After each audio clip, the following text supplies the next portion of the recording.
abordons un sujet qui est très important, celui de la sécurité, notamment de la sécurité de nos cryptoactifs. Alors, nous avons un article aujourd'hui de Cointelegraph qui nous parle d'un avertissement qui a été fait par le FBI par rapport aux hackers de la Corée du Nord qui seraient en train de faire des recherches pour trouver comment est-ce qu'ils pourraient hacker les plateformes qui conservent les bitcoins par rapport au Bitcoin ETF.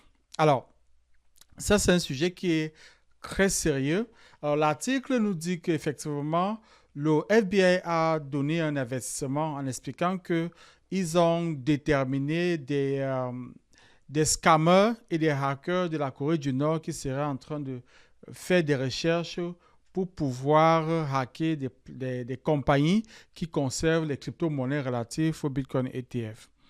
Alors, on sait que dans les ETF, déjà, on a plusieurs milliards de dollars qui ont été ajoutés dans cette plateforme-là. Déjà, le premier problème, en fait, c'est celui de la cybersécurité. Alors, il y a beaucoup d'exemples de personnes qui se sont fait hacker dans la crypto. Beaucoup de personnes. J'en connais plusieurs personnes personnellement qui se sont fait hacker et qui se sont fait voler leur crypto-monnaie.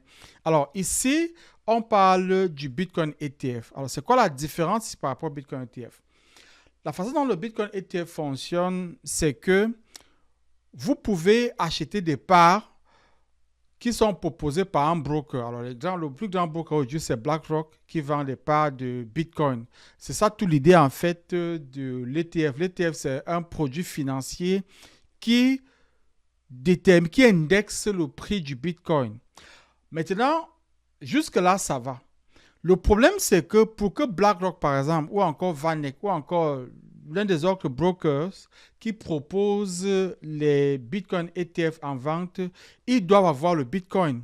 Ça veut dire que s'ils proposent des parts de, c'est pas moi, 10 000 parts de Bitcoin, ils doivent avoir l'équivalent relatif à ces 10 000 parts-là. Donc, c'est là où le problème se pose en fait. C'est que ici, on nous dit que chaque fund manager, donc chaque broker, doit avoir ce qu'on appelle le asset under management, donc le underlying asset. Donc, vous devez avoir la quantité de Bitcoin relative aux parts que vous vendez. Et on nous dit qu'on a déjà près de 15 milliards de dollars. Depuis juillet 2024, on a près de 15 milliards de dollars qui sont entrés en fait dans les ETF Bitcoin. Donc, ça, c'est énormément d'argent.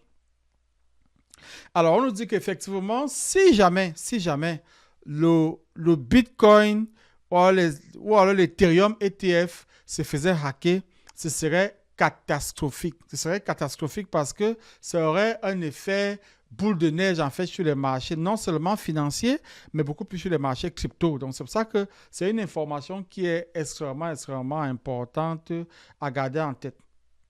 Alors, on nous dit ici que si jamais cette situation arrivait, déjà, la plateforme qui s'est fait hacker serait obligée d'arrêter ses activités. Les gens qui avaient mis leur argent dans cette plateforme-là, dans ces ETF-là, pourraient perdre leur argent. Alors, la conversation, en fait, qui se fait, c'est de dire que la plateforme qui garde ces bitcoins-là en ce moment, c'est Coinbase. Et l'action qui se pose, c'est l'action de l'assurance. On nous explique qu'en fait, les ETF sont pratiquement pas assurés parce qu'il faut voir les choses à deux niveaux. Le premier niveau, c'est le produit financier, c'est-à-dire que le broker qui propose le produit financier. Il y a un risque à ce niveau-là, c'est-à-dire que le broker, par exemple, peut faire faillite. Si le broker fait faillite, il y a une assurance qui est mise en place pour protéger les clients, pour protéger les clients en fait. Alors, cette assurance-là, elle est à hauteur de 500 000 dollars. Donc, 500 000 dollars, ce n'est pas vraiment grand-chose. Maintenant, le deuxième niveau, en fait, c'est au niveau de la plateforme qui garde, qui sauvegarde ces cryptos-là. Et la compagnie qui sauvegarde ces cryptos aujourd'hui, c'est Coinbase.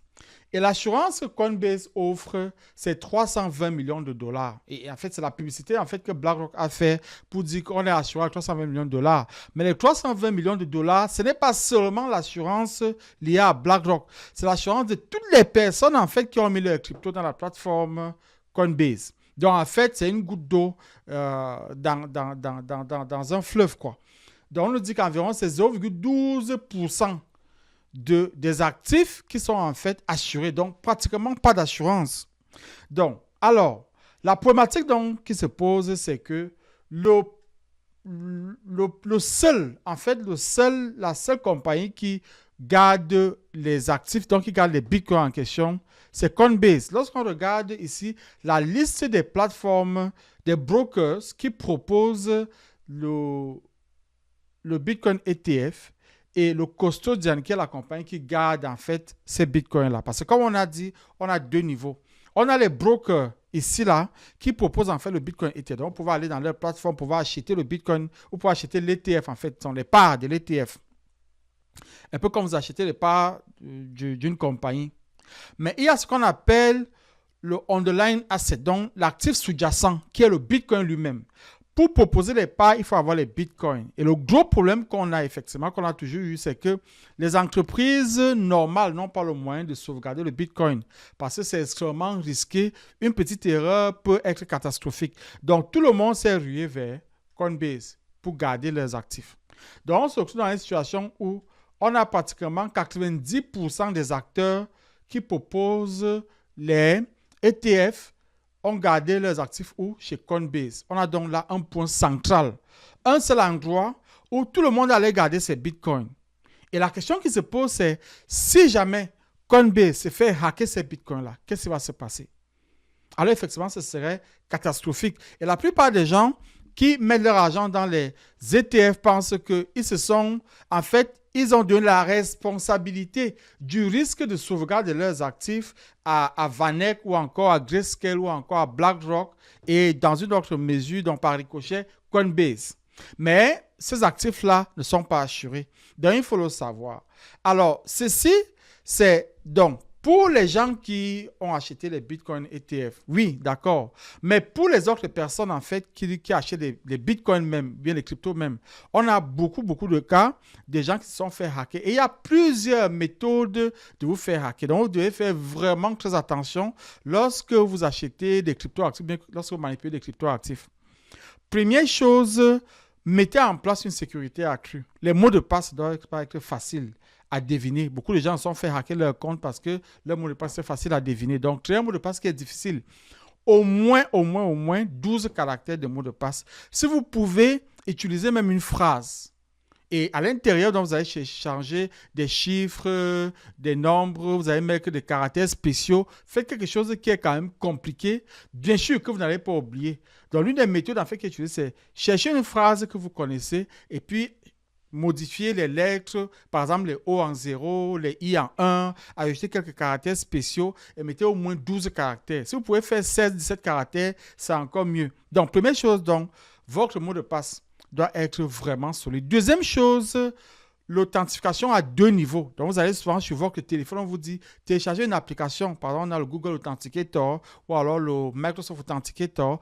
Téléchargez cette application-là et puis ayez sur votre téléphone quelque chose qui vous donne 6 chiffres qui entrent et que vous allez entrer en plus du mot de passe que vous avez déjà créé. On propose d'ajouter d'autres choses. D'autres personnes vous disent vous allez recevoir un code par SMS. Mais la meilleure méthodologie, c'est vraiment utiliser ces applications-là qui sont des applications d'authentification à deux niveaux, donc notamment Google Authenticator. Le problème avec ça, c'est que c'est un peu compliqué, c'est un peu complexe. Donc, donnez-vous du temps, faites-le parce que ça peut vous sauver la vie. Pourquoi c'est important? Lorsque vous avez ce genre d'application-là, quand vous mettez votre mot de passe, on vous demande donc le code. Et le code apparaît sur votre téléphone et il va durer environ 30 secondes. Donc, ça veut dire que pour que quelqu'un hack votre compte, il va falloir qu'il hack votre mot de passe et qu'il hack votre téléphone aussi et qu'il ait l'opportunité en 30 secondes de récupérer le code, ce qui est quand même compliqué à faire. Donc, acceptez les méthodes de sécurité qui vous sont offertes par les plateformes dans lesquelles vous mettez vos fonds, notamment les plateformes d'échange centralisées.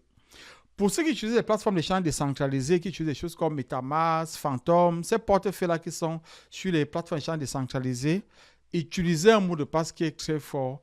Conservez vos mots de récupération. Ne donnez jamais vos mots de récupération à quelqu'un. Jamais. Et gardez-les quelque part où vous pouvez avoir accès. Vous pouvez utiliser un calepin où vous mettez vos mots dessus, le gardez quelque part à la maison. Ne les gardez pas quelque part sur Internet, à moins que vous soyez vraiment aguerri dans la sécurité sur Internet. Sinon, vous pouvez aussi vous faire hacker votre mot de passe comme ça. Donc, voilà quelques règles en fait qu'il faut respecter par rapport à ce qui est de la sécurité. Donc, voilà, on va s'arrêter pour aujourd'hui, vraiment pour ce qui est de la sécurité. Juste faites attention, même si vous êtes dans les Bitcoin ETF, sachez que vous êtes à risque. Donc, prenez vos dispositions par rapport à tout cela. Je vous dis à bientôt pour un nouveau numéro.